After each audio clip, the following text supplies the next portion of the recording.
ಸ್ನೇಹಿತರೆ, Bengaluru Hyderabad express way ಬಗ್ಗೆ detailed ಆದಂತಹ ವಿಷಯವನ್ನು ತಿಳಿಸುತ್ತೇವೆ.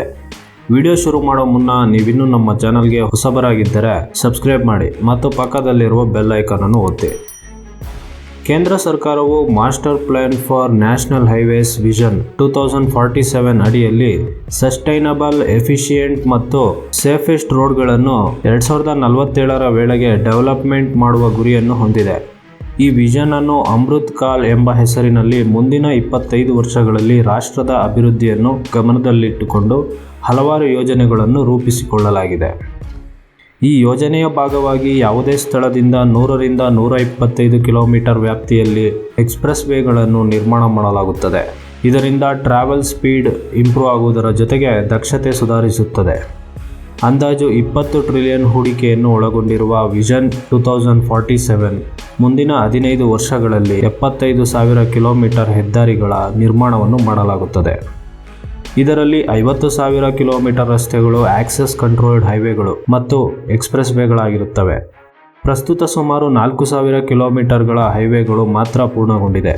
ಮುಂದಿನ ದಿನಗಳಲ್ಲಿ ಹೂಡಿಕೆಗಳು ಹರಿದು ಬಂದಾಗ ರೋಡ್ಗಳ ಡೆವಲಪ್ಮೆಂಟ್ ಟಾರ್ಗೆಟ್ಸ್ಗಳು 1ರಿಂದ 2 ವರ್ಷಗಳ ಅವಧಿಯೊಳಗೆ ಮುಗಿಯಲಿವೆ. ಈ ಯೋಜನೆಯ ಮೂಲ ಉದ್ದೇಶ ಗ್ರೀನ್ಫೀಲ್ಡ್ ಹೈವೇಗಳು ಮತ್ತು ಇನ್ಫ್ರಾಸ್ಟ್ರಕ್ಚರ್, ಗ್ರೀನ್ ಮೊಬೈಲಿಟಿಗಳು, ಇವಿ ಚಾರ್ಜಿಂಗ್ ಪಾಯಿಂಟ್ಸ್ಗಳು, ಬ್ಯಾಟರಿ ಸ್ವ್ಯಾಪಿಂಗ್ ಸ್ಟೇಷನ್ಸ್, ರೋಡ್ಗಳ ಬದಿಯಲ್ಲಿ ಮರಗಳು, ಅಡ್ವಾನ್ಸ್ಡ್ ರೋಡ್ ಸೇಫ್ಟಿ ಟೆಕ್ನಾಲಜಿ ಇನ್ನೂ ಮುಂತಾದವುಗಳು. ಈ ಯೋಜನೆಯ ಭಾಗವಾಗಿ ಬೆಂಗಳೂರು ಹೈದರಾಬಾದ್ ಎಕ್ಸ್‌ಪ್ರೆಸ್ ವೇಯನ್ನು ನಿರ್ಮಾಣ ಮಾಡಲಾಗುತ್ತಿದೆ.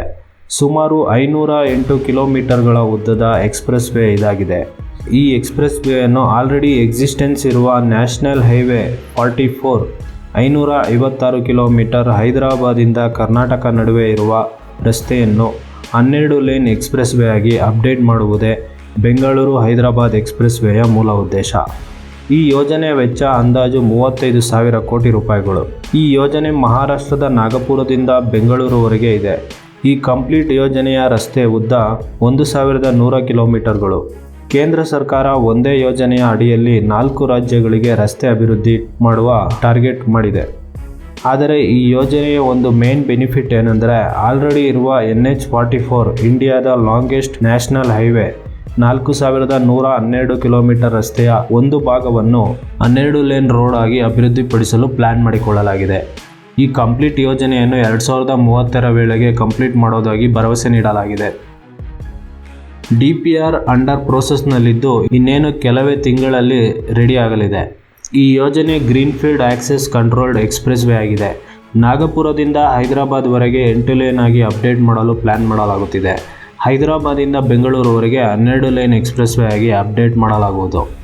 ದೆಹಲಿ ಮುಂಬೈ ಎಕ್ಸ್‌ಪ್ರೆಸ್ ವೇಯನ್ನು 12 ಲೇನ್ ಎಕ್ಸ್‌ಪ್ರೆಸ್ ವೇ ಆಗಿ ಹಾಗೂ ಬೆಂಗಳೂರು ಮುಂಬೈ ಎಕ್ಸ್‌ಪ್ರೆಸ್ ವೇಯನ್ನು 12 ಲೇನ್ ಎಕ್ಸ್‌ಪ್ರೆಸ್ ವೇ ಆಗಿ ಮತ್ತು ಬೆಂಗಳೂರು ಹೈದರಾಬಾದ್ ಎಕ್ಸ್‌ಪ್ರೆಸ್ ವೇಯನ್ನು 12 ಲೇನ್ ಎಕ್ಸ್‌ಪ್ರೆಸ್ ವೇ ಆಗಿ ನಿರ್ಮಾಣ ಮಾಡಲಾಗುತ್ತಿದೆ. ನಮ್ಮ ಸೌತ್ ಇಂಡಿಯಾದಲ್ಲೇ, ಅದರಲ್ಲೂ ನಮ್ಮ ಬೆಂಗಳೂರಿನಲ್ಲಿ 2 ಎಕ್ಸ್‌ಪ್ರೆಸ್ ವೇಗಳು 12 ಲೇನ್ಗಳಲ್ಲಿ ನಿರ್ಮಾಣವಾಗಲಿದೆ.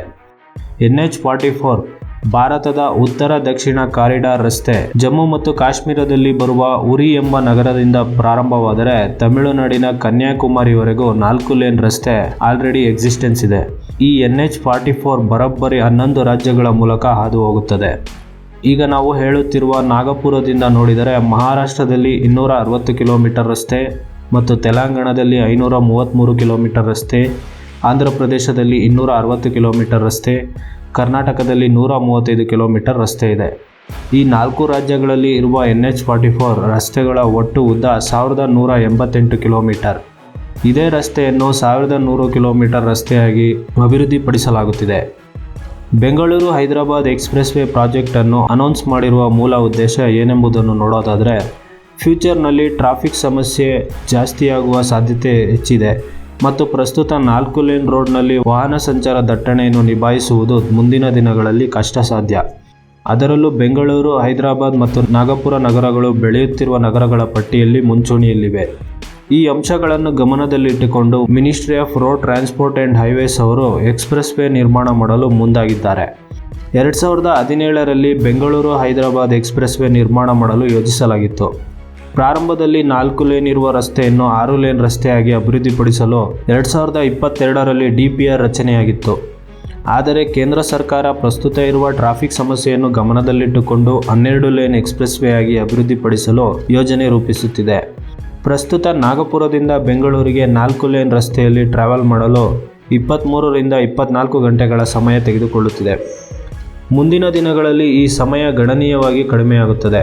ಈ ಕಂಪ್ಲೀಟ್ ಯೋಜನೆ ಯಾವ ಊರುಗಳ ಮೇಲೆ ಹಾದು ಹೋಗುತ್ತದೆ ಎಂಬುದನ್ನು ನೋಡುವುದಾದರೆ, ಸ್ನೇಹಿತರೆ, ಸುಲಭವಾಗಿ ಹೋಮ್ ಲೋನ್ ಸಿಗಬೇಕಾ? ನೀವು ಮನೆ ಕಟ್ಟಲು ಅಥವಾ ಮನೆ ಮೇಲೆ ಕೈಗೆಟುಕುವ ಬಡ್ಡಿ ದರದಲ್ಲಿ ಸಾಲ ಬೇಕೆ? ಆದಾಯ ಮೂಲ ಇದ್ದರೂ ಇಲ್ಲದಿದ್ದರೂ ಸಾಲ ದೊರೆಯುತ್ತದೆ. ನಿಮ್ಮ ಜಾಗ ಯಾವುದೇ ಆಗಿರಲಿ, ಎ ಖಾತಾ, ಬಿ ಖಾತಾ, ಈ ಖಾತಾ, ಯಾವುದೇ ಪ್ರಾಪರ್ಟಿ ಆಗಿರಲಿ ಲೋನ್ ಸಿಗುತ್ತದೆ. ಮಿನಿಮಮ್ 250 ಸ್ಕ್ವೇರ್ ಫೀಟ್ ಜಾಗ ಇರಬೇಕು. ಸುಲಭವಾಗಿ ಹೋಮ್ ಲೋನ್ ಸಿಗುತ್ತದೆ. Attractive rate of interest. ಕುಟುಂಬದ ಆದಾಯ ಮಿನಿಮಮ್ 20,000 ಇರಬೇಕು. ಷರತ್ತುಗಳು ಅನ್ವಯಿಸುತ್ತದೆ. ಮಹಾರಾಷ್ಟ್ರದ ನಾಗಪುರದಿಂದ ಪ್ರಾರಂಭವಾಗಿ ಹಿಂಗನಘಾಟ್, ಪಾನ್ ಧಾರವಾಡ, ಆದಿಲಾಬಾದ್, ನಿರ್ಮಲ್, ನಿಜಾಮಾಬಾದ್, ಕಾಮರೆಡ್ಡಿ, ಹೈದರಾಬಾದ್, ಮೆಹಬೂಬ್ ನಗರ್, ಕರ್ನೂಲ್, ಗೂಟಿ, ಅನಂತಪುರ, ಹಿಂದೂಪುರಂ, ಚಿಕ್ಕಬಳ್ಳಾಪುರ ಮತ್ತು ಬೆಂಗಳೂರು.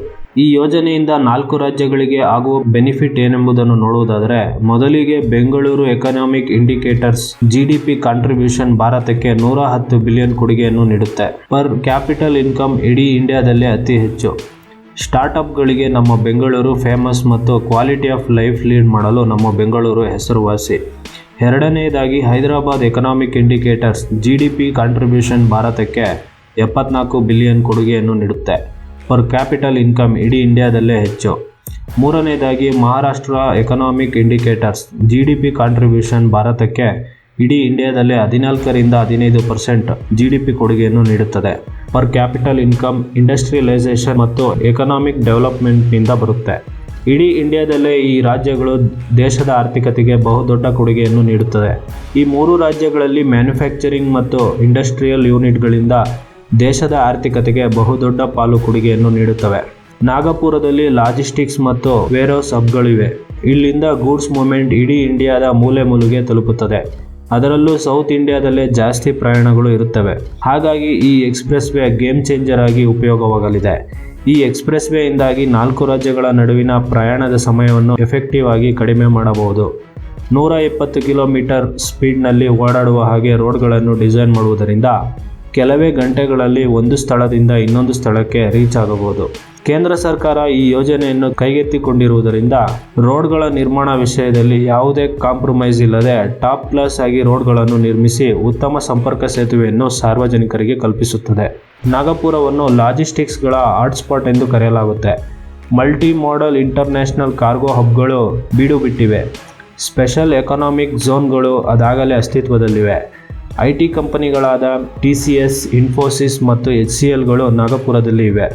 ನಾಗಪುರದ ಪ್ರಮುಖ ಕೃಷಿ orange, agro based industries, food processing units, juice production export ಇಲ್ಲಿ ಪ್ರಮುಖ ಪಾತ್ರವನ್ನು ವಹಿಸುತ್ತದೆ. ಹೈದರಾಬಾದನ್ನು IT ಹಬ್ ಆಫ್ ಇಂಡಿಯಾ ಅಂತ ಕರೆಯಲಾಗುತ್ತೆ. ಬೆಂಗಳೂರು ಮೊದಲ ಸ್ಥಾನದಲ್ಲಿದೆ. ಮೈಕ್ರೋಸಾಫ್ಟ್, ಗೂಗಲ್, ಅಮೆಜಾನ್, ಫೇಸ್ಬುಕ್, ಸೇಲ್ಸ್ಫೋರ್ಸ್ ಮತ್ತು TCSನಂತಹ ದೈತ್ಯ ಕಂಪನಿಗಳು ಬೀಡುಬಿಟ್ಟಿವೆ. ಬೆಂಗಳೂರನ್ನು IT ಹಬ್ ಅಂತ ಕರೆಯಲಾಗುತ್ತೆ. ಈ ಸೆಕ್ಟಾರ್ನಿಂದ 5 ಲಕ್ಷ ಕೋಟಿ ರೂಪಾಯಿಗಳು IT ರಫ್ತಿನಲ್ಲಿ ವಾರ್ಷಿಕವಾಗಿ ಕೊಡುಗೆ ನೀಡುತ್ತದೆ. Infosys, Wipro, TCS, IBM, Microsoft, Amazon, Google ಮತ್ತು ಡೆಲ್ನಂತಹ ಪ್ರತಿಷ್ಠಿತ ಕಂಪನಿಗಳ ಹೆಡ್ ಕ್ವಾರ್ಟರ್ಸ್ಗಳಿವೆ. ಎಲೆಕ್ಟ್ರಾನಿಕ್ ಸಿಟಿ, ವೈಟ್ಫೀಲ್ಡ್, ಮಾನ್ಯತಾ ಟೆಕ್ ಪಾರ್ಕ್ ಮತ್ತು ಬಾಗ್ಮನೆ ಟೆಕ್ ಪಾರ್ಕ್ಗಳು ಬೆಂಗಳೂರಿನಲ್ಲಿ ಇವೆ. ಬೆಂಗಳೂರಿನಲ್ಲಿ ಸುಮಾರು 12,000 ಸ್ಟಾರ್ಟ್ಅಪ್ಸ್ಗಳಿವೆ. ಪ್ರಮುಖವಾಗಿ ಸ್ವಿಗ್ಗಿ ಮತ್ತು ಓಲಾಗಳು. ಬೆಂಗಳೂರಿನಲ್ಲಿ ಎಲೆಕ್ಟ್ರಾನಿಕ್ಸ್ ಮತ್ತು ಹಾರ್ಡ್ವೇರ್ಗಳ ಮ್ಯಾನುಫ್ಯಾಕ್ಚರಿಂಗ್ ಯೂನಿಟ್ಗಳಿವೆ. ಪೀಣ್ಯ ಇಂಡಸ್ಟ್ರಿಯಲ್ ಏರಿಯಾ ಮತ್ತು ಜಿಗಣಿಯಲ್ಲಿ ಬೀಡುಬಿಟ್ಟಿವೆ. ಬಾಷ್, ABB ಮತ್ತು BEL ಕಂಪನಿಗಳು ನಮ್ಮ ಬೆಂಗಳೂರಿನಲ್ಲಿ ಇವೆ. ಈ ಎಕ್ಸ್‌ಪ್ರೆಸ್ ವೇಯಿಂದಾಗಿ 4 ರಾಜ್ಯಗಳಲ್ಲಿ ರಿಯಲ್ ಎಸ್ಟೇಟ್ಗಳು ಬೂಸ್ಟ್ ಆಗುತ್ತವೆ. ರೋಡ್ ಕನೆಕ್ಟಿವಿಟಿಗಳು ಸುಲಭವಾದಾಗ ಭೂಮಿಗೆ ಒಳ್ಳೆ ಬೆಲೆಗಳು ಸಿಗುತ್ತವೆ. ಇದರಿಂದ ರಿಯಲ್ ಎಸ್ಟೇಟ್ ಮತ್ತು ರೂರಲ್ ಮತ್ತು ಅರ್ಬನ್ ಸೈಡ್ ಡೆವಲಪ್ಮೆಂಟ್ಗಳು ಹೆಚ್ಚಾಗುತ್ತವೆ. ಟೂರಿಸಂ ಕೂಡ ಇಂಪ್ರೂವ್ ಆಗುತ್ತದೆ. ಇವಿಷ್ಟು ಬೆಂಗಳೂರು ಹೈದರಾಬಾದ್ ಎಕ್ಸ್‌ಪ್ರೆಸ್ ವೇನ ಸಂಪೂರ್ಣ ವಿವರಗಳು. ವಿಡಿಯೋ ಇಷ್ಟವಾಗಿದ್ದಲ್ಲಿ ಲೈಕ್ ಮಾಡಿ, ಶೇರ್ ಮಾಡಿ ಮತ್ತು ಸಬ್ಸ್ಕ್ರೈಬ್ ಮಾಡಿ.